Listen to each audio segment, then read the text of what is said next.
महाराज जी, आपके चरणों में कोटि कोटि प्रणाम।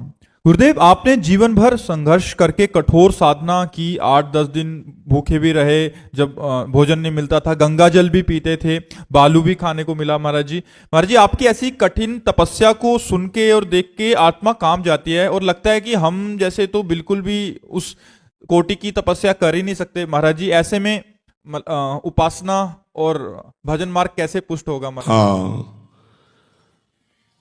डिब्बा में कोई पावर नहीं होता, लेकिन इंजन से ज्यादा सवारी डिब्बा घसीटता है ट्रेन का।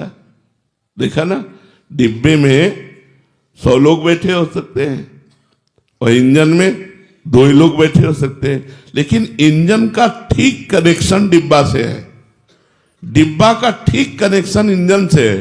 तो जिस स्टेशन पर इंजन पहुंचता है वहीं डिब्बा पहुंच जाता है ना।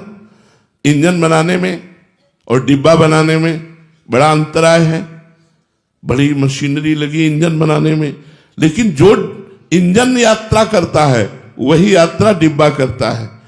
तो आप ये समझ लो, संत है इंजन और आप सब हैं डिब्बा।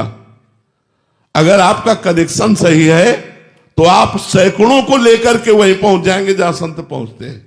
आपको तपस्या करने की जरूरत नहीं है, आपको उनकी तपस्या के द्वारा अनुभूत वचनों को मानने की जरूरत है।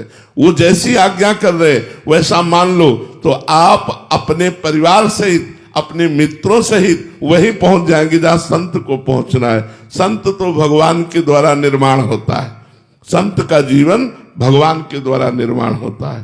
वो अगर सही माने में पूछो तो भगवान की कृपा के बिना संत बना ही नहीं जा सकता।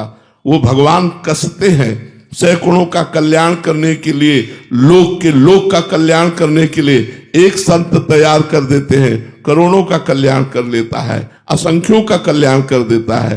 तो हम स्वयं उस कोटि के बन जाएं, ऐसा तो भगवान ही बना सकते हैं, लेकिन उनके शरण में होकर उनकी आज्ञा का पालन करते हम वहीं पहुंच जाएंगे जहां वो पहुंचेंगे, इसमें कोई संशय नहीं। आप बात समझ रहे ना।